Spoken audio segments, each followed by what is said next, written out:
Okay, hi everyone. In this video I'm going to go over some stuff which I did a wee while ago last year, and I was getting a chance to work with the Canon 5D Mark II and also the Sigma 70-200mm f2.8 HSM macro lens. So I haven't actually used this video for anything. It was, oh wait a minute, I'll just kind of go off that picture. But we'll look at some of the photos that it gave out and also some of the video as well. So for the first thing, we'll look at the video footage here. So the first thing I want to look at is the speed of the focusing that you get on the Sigma 70-200, and here's what you get. Okay, if we go to its infinity, that's very quick. If we go to its closest of 1 meter, very quick. So I was pretty darn happy with how quickly it can focus. The closest distance is about 1 meter, and the furthest away distance is obviously infinity. And it managed to find its focusing point very, very quickly. I was really impressed with the HSM, which is the hypersonic motor, of how quickly it was able to focus, especially in this low light location. Because where I was in a nightclub called Sneaky Pete's in Edinburgh, filming a girl doing some rehearsals for her dancing. And but what I'll show you next is how well the lens was able to focus. I put the lens onto my Canon 550D, and in this video here we see how well it focuses on my tripod head. Now, zoom function. Nope, focus on the tripod head. And if we zoom in, that's at 200.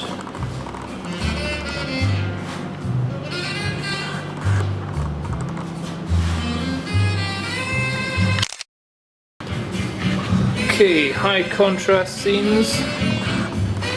Let's see, at 200 and f2.8, what is the diffraction like, or the chromatic aberration? Not bad. Headdress.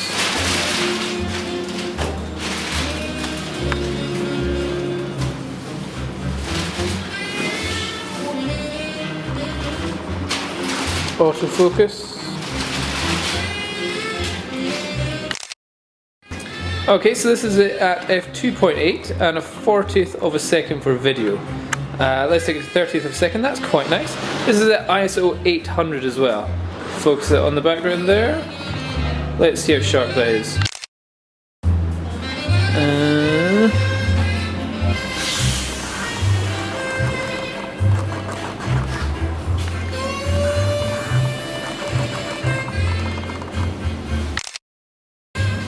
And if we're looking at the lights, focus.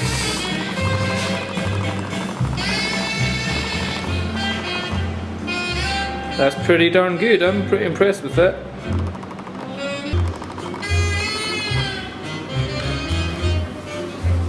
Sparkly's off. Sparkly's on.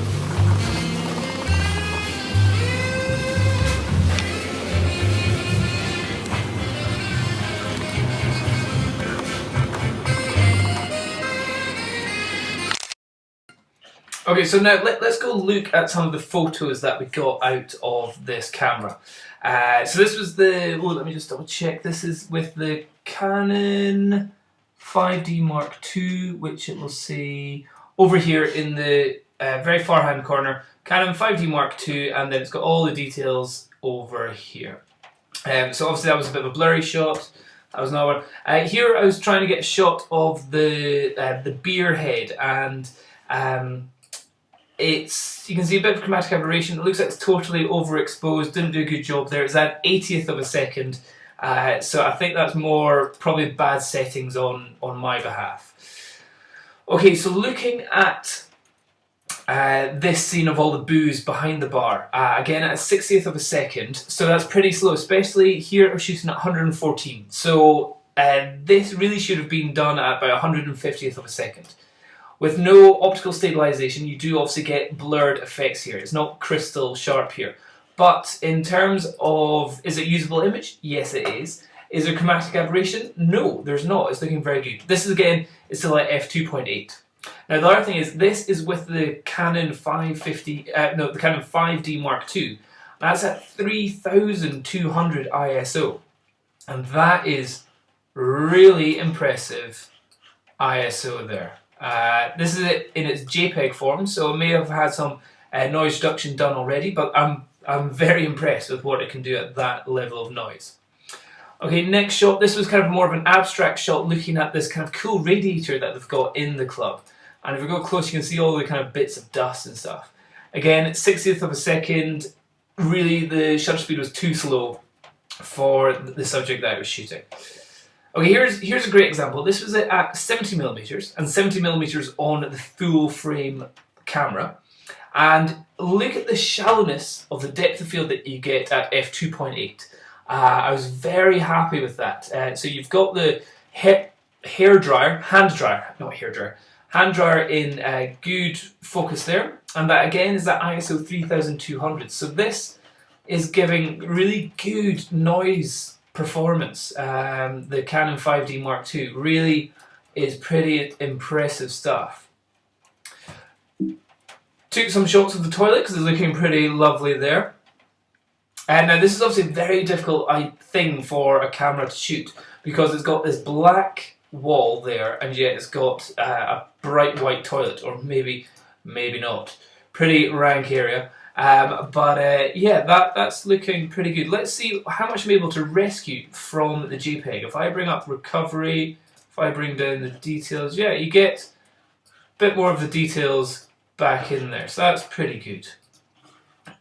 Obviously, JPEGs, you're not really going to edit that much. Okay, again, here's another one. This one's at ISO 2000. So what I did is pretty much just put the camera on its auto settings, just to see how well it can do it by itself. At 70mm, it's given us a shot at a 60th of a second, so a little bit too slow, I would say. I'd want it more around about the 100th of a second. And this is at f2.8. So, looking at the sharpness there, at f2.8, that's pretty good. I can actually read, that says 230 grams, that says 2.6 grams, that says 45 grams on this kind of flower mix over here. And at 2.8, it's got a lovely blur in the background. It's very smooth blur as well. It's not kind of covered in bubbles and all that kind of stuff. And again, ISO 2000 on this camera and lens combination is looking very, very good. So that's the Canon 5D Mark II. So yeah, it did a very, very good job. I also did some shots where I put on my older lens, my Nikon 20mm lens on it to see how wide that was giving me on the 5D Mark II, and just kind of what kind of look it was giving to the shots. So there you can pretty much see the whole bar from left to right. So this is obviously nobody in here at the time. We were just doing a little bit of rehearsals. And I thought that was looking pretty cool. Okay, so that's kind of how well it was giving me on the 7200. I also want to show you some video I did with the Nikon 20mm f2.8. I did some walking through the bar and back through the bar, and with it being a 20mm, it is super wide, but it also means you have a very deep depth of field from anything that is more than maybe a meter away. Everything from a meter beyond is pretty much all in focus, so it's really good if you're in a situation where you need lots of depth of field. If you want a very shallow depth of field, then you are either going to have to be very close to the subject, or you're going to have to use a different lens. But here, let's look at the videos that we got of this at 20mm here. Here's video with the Nikon 20mm lens on the Canon 5D at 25 frames a second. Love the flare. I think that looks really cool. Pretty much everything's in focus that's a meter away. So stay on the line, we said you'll find out what time the others are last night. We're going to get the same time.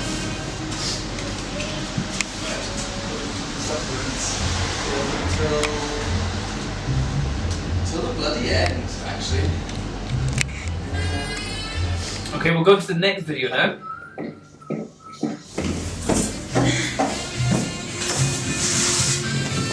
Right, let's order these off for all these bags.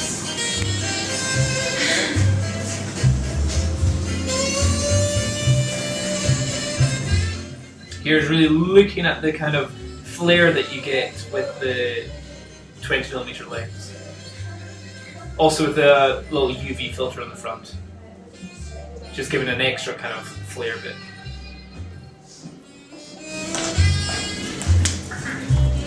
Are you filming me just now? I'm loving full frame. Oh, that's beautiful.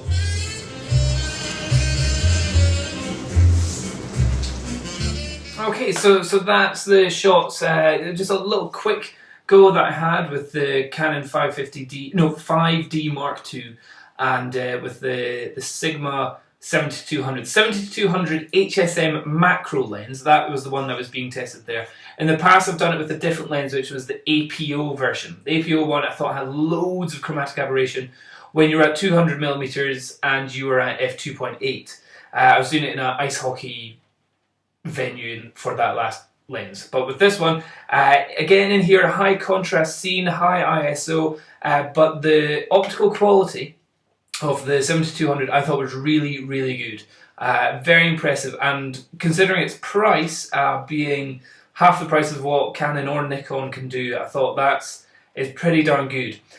At the speeds I was shooting at here, we need the vibration reduction. Really, the stuff I was shooting, I was doing it all handheld, and you really need something which will give you a little bit more latitude in your speed that you're going to be shooting at. So, you know, 60th of a second at 70mm, I still need it to be either with vibration reduction, or I need to take it up to 100th of a second photo there. And for that, I need to take the ISO up to about 3200 or higher. Which really, beyond that, that's where it kind of gets a little bit rough. So one other thing to note is the Canon 5D Mark II doesn't have, or certainly one which I was using, maybe there's been a new firmware update, it didn't have the 60 frames a second at the 720p HD setting. So that's something which the Canon 7D and the 550D and the 60D, they have the 720p HD, and you can do it 60 frames progressive. So that's pretty good for slow-mo. Canon 5D Mark II, the one I was using, didn't. But please correct me if I'm wrong, if there's been a software or firmware update that has addressed that. The quality from the video was really good. That full frame and the low noise that you get in the video as well, which was very impressive. I thought was really, really good. Definitely better than what the 5D, definitely better than what the 7D can do, and obviously the same censored cameras as that. But yeah, so I really enjoyed it. I thought it was a good, very good camera, and its video was very, very good. Would I swap a Nikon D300S? Yeah, I would definitely swap a Nikon D300S for that. Would I swap a D3S? Hell no. But those are totally different levels of camera. So it's the 5D Mark II really still is in an area of its own. There's nothing that can really compete with it at the moment. So it's a very good camera, and if you've got it, you're a very lucky person. But definitely, I think you've really got to do more video if you've got that camera. That camera has got an amazing ability to do amazing video, and it'd be such a waste if you only use it for photography. I think you should always try and do some shots where you're doing behind the scenes or whatever, just where you're getting a little bit of footage with that, because it is spectacular. Anyway, just let you know, just let you see that video, and hope that helps. See you guys later. Bye bye.